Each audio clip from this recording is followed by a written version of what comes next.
संत आपको प्राप्त हो तो उनसे भगवत भक्ति का मार्ग पूछना, उनका व्यर्थ में समय बर्बाद नहीं करना। तो एक बार कोई शरण तुम्हारी ग्रहण कर ले तो उसको अभयदान प्रदान कर देना, ऐसा वरदान दिया।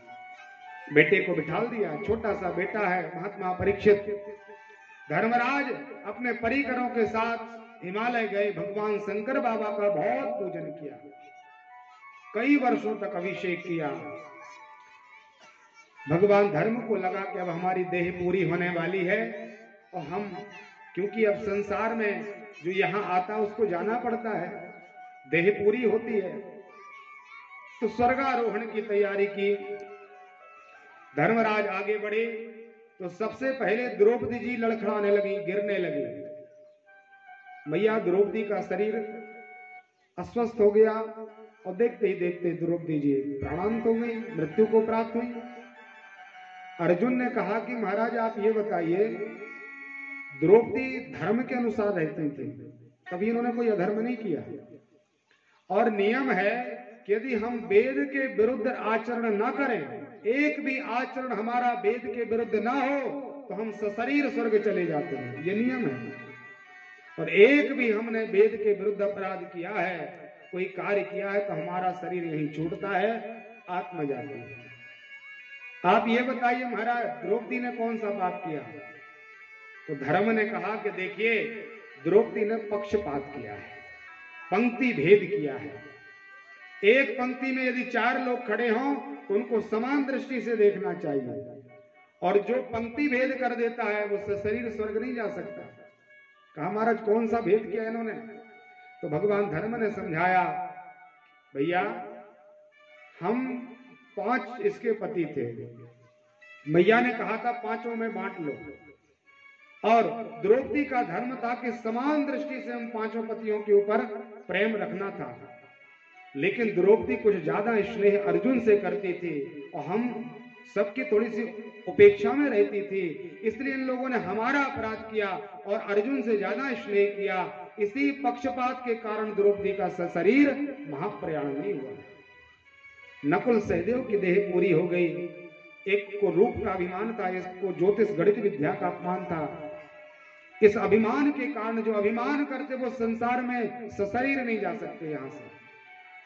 अर्जुन भी महाराज लड़खड़ाने लगे। जो गांडीव धनुषधारी अर्जुन है, जिन अर्जुन के धनुष पर यदि बाण चलाया जाता है तो टंकार से प्रलय होने लगता है, पृथ्वी कांपने लगती है, वो भी आज से लथपथ होने लगे और देखते ही देखते अर्जुन का शरीर पूरा हो गया।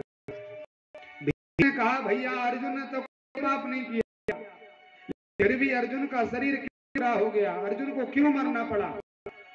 धर्मराज ने कहा कि भगवान की सभा में, सुधा सभा में एक ब्राह्मण और पंडित ने कहा कि राज आप जैसे राजा के राज्य में और पिता के सामने मृत्यु प्राप्त हो गया। सत्य में आदि युगों में पिता के सामने की मृत्यु नहीं होती, लेकिन आज राज्य में महाराज ऐसा हो गया, हमारे बेटे की रक्षा करें। तो अर्जुन ने कहा कि भगवान हे ब्राह्मण देवता आप चिंता न करें, ना हम कृष्णम न कार्ष्णेयम ना हम संकर्षण तथा, मैं कृष्ण नहीं हूं, ना कृष्ण का बेटा मैं प्रद्युम्न हूं, ना मैं बलराम हूं, मेरा नाम अर्जुन है, और मैं आपको वचन देता हूं कि गांडीव धनुष से आपके बेटे की रक्षा करूंगा। वहां थोड़ा सा अर्जुन को अभिमान हो गया था और उस अभिमान के कारण अर्जुन का शरीर यहीं पर छूट गया। भीम ने भी अपनी देह छोड़ी। महात्मा धर्मराज जी के लिए सुंदर विमान आया और धर्मराज जी के लिए नरकों का दर्शन कराते हुए धर्म की गद्दी पर बिठाला गया। बोलिए धर्म भगवान की।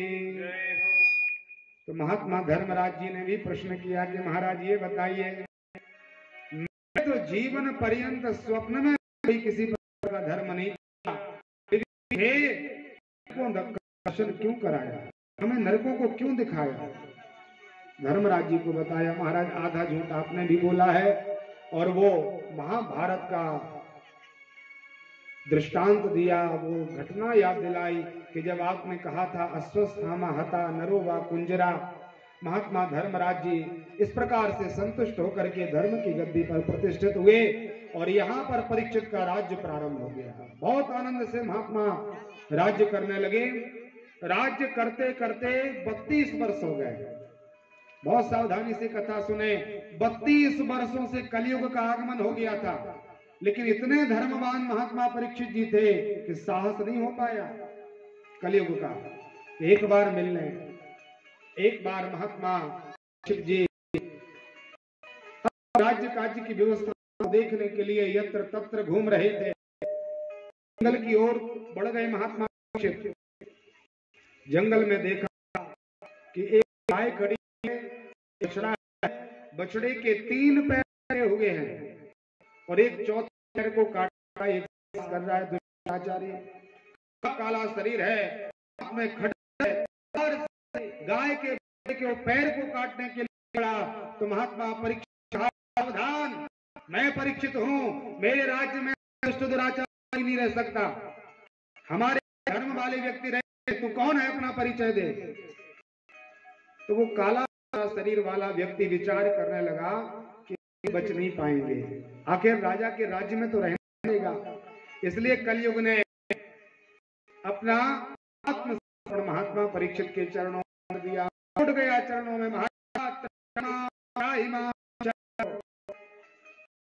परीक्षित ने कहा कौन हो तुम? बोले महाराज हमारा नाम कलयुग है, हमारे भाइयों का पूरा, अब हमारा आ गया, अब हम भी है महाराज।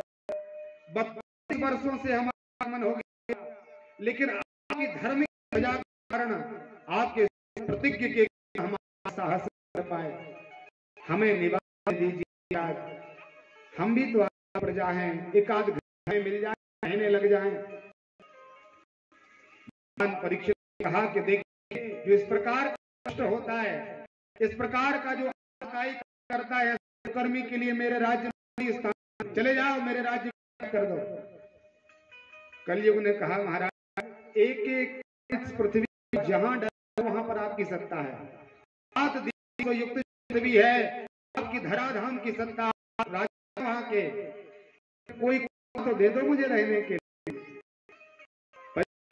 कि आप अपनी विशेषताएं बताओ, अच्छी अच्छी कोई विशेषताएं नहीं तो रूप से आपको हम स्थान प्रदान करते हैं। तो कलयुग ने विचार किया कि बहुत अच्छा मौका है अपनी बात करने, प्रशंसा में बहुत आनंद आता है सबको। महाराज बड़ी बड़ी विशेषताएं और कलयुग ने अपनी प्रशंसा प्रारंभ की। कलयुग के नाम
सतयुग द्वापर त्रेता युग में बड़े ध्यान धारणा समाधि में से काम नहीं बनता।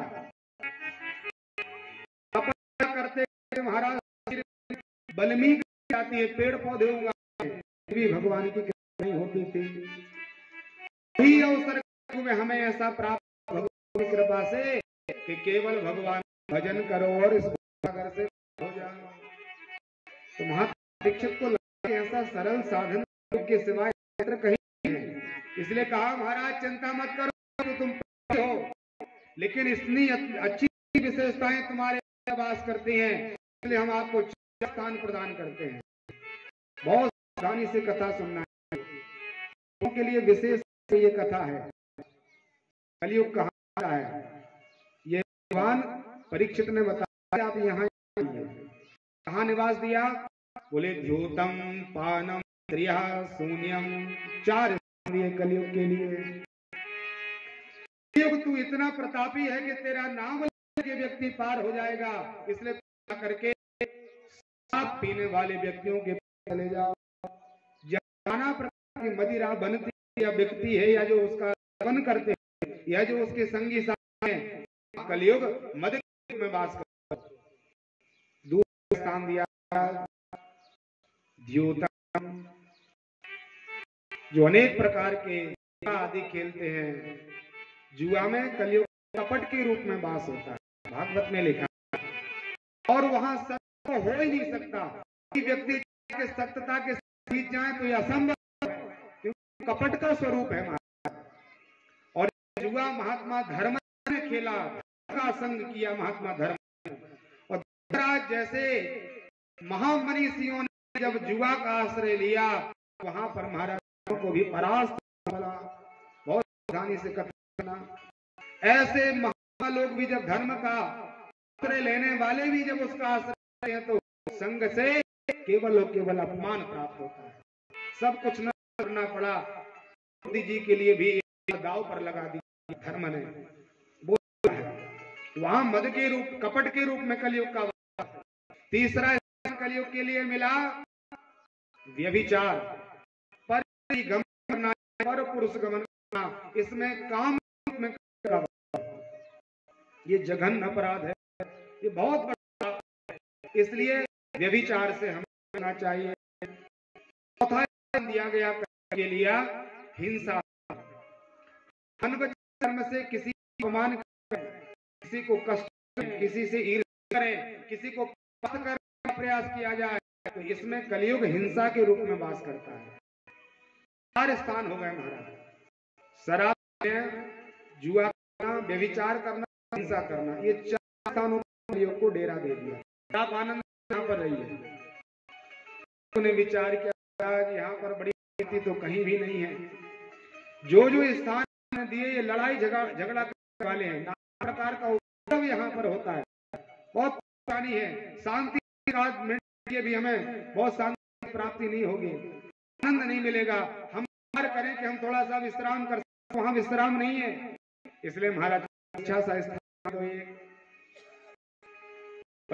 अपनी विशेषता बताओ, अच्छी सी विशेषता होगी तो तुम्हें दूसरा स्थान मिलेगा। तो कलयुग ने समझा, योग आनन रामा, जो नर विश्वास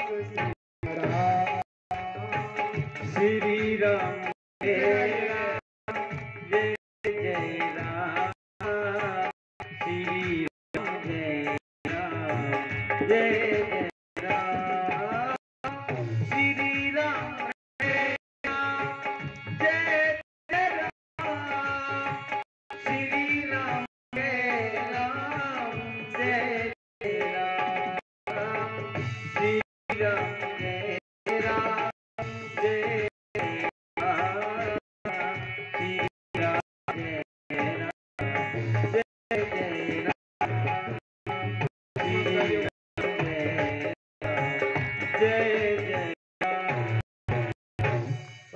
विचार के महिमा है तेरे अंदर।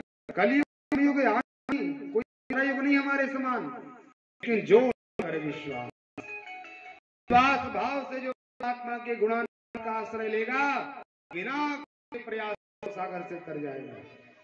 कलि कर एक पुनीत पापा, मानस हो या नहीं।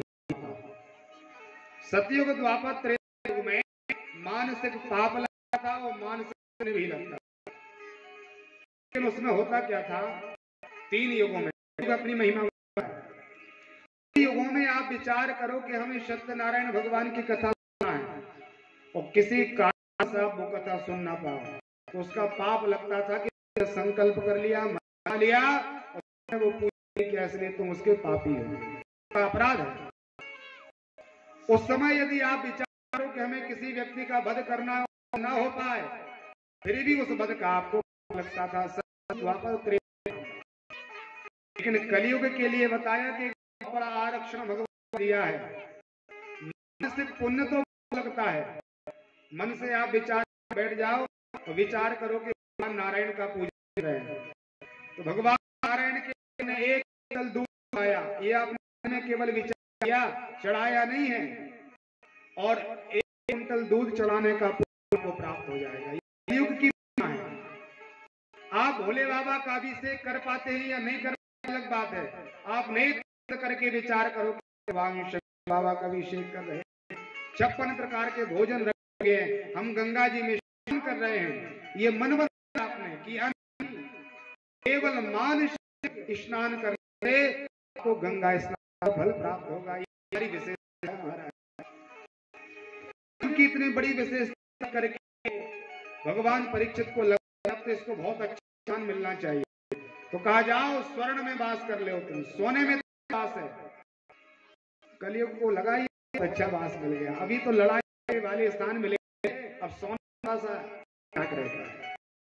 ये कथा भगवान श्री सूत जी ने सौनकादिक ऋषियों को आई, तो कहा गुरुजी महाराज मैंने पुराणों में सुना है और गीता में भगवान ने कहा कि मैं धातुओं में सोने में वास करता हूँ, कहाँ नाम चाहिए, मैं धातुओं में सोना हूँ, चरण में परमात्मा वास करते हैं, तो एक स्थान पर कलियुग और परमात्मा दोनों साथ ही रह सकते हैं, सत्कर्मी और कुकर्मी दोनों एक स्थान में वास कर सकते हैं। इसलिए ये बताइए सोने में परमात्मा वास है कि कलियुग का। तब भगवान सूत जी ने समझाया कि देखिए हिरण्यवर्णम हरण्य सुवर्ण रजत सृजाम राम हिरण्यमयी लक्ष्मी वेदो मां, हमारे 4 पुरुषार्थ अर्थ काम और पहले क्या करना चाहिए, धर्म, क्योंकि पहली जीना पहली धर्म है, और दूसरा है अर्थ, हम धर्म के साथ अर्थ को कमाते हैं तब अर्थ में परमात्मा का वास है, उस अर्थ में उस वैभव में स्वर्ण में परमात्मा वास करते हैं।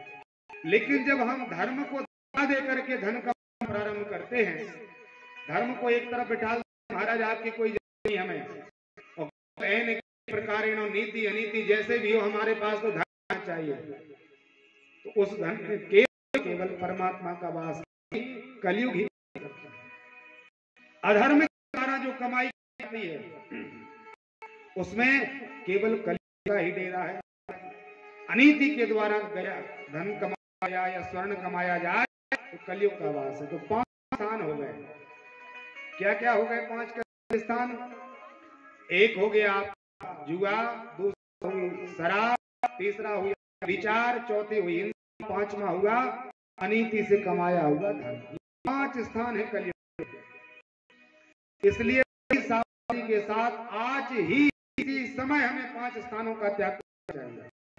यदि हम लड़ाई झगड़ा से बचना है, यदि हमें पुनरपि जन्म पुनरपि मरणम पुनरपि जननी जठरे बार बार के चक्कर से बचना हो तो 5 स्थानों का काल त्याग, ये कलयुग स्थान है। तो इसमें व्यक्ति नहीं दानव हो जाता है, उसकी बुद्धि नष्ट हो जाती है महाराज। इन 5 स्थानों का लेने से व्यक्ति का शून्यता हो जाती है, अनेक प्रकार का कुकर्म करने के कारण हजारों कालों तक कई वर्षों तक हमें नरकों में पड़ता है। बड़ी सावधानी से हमें इन 5 स्थानों का त्याग नितांत आवश्यक है। भागवत जी में आए मन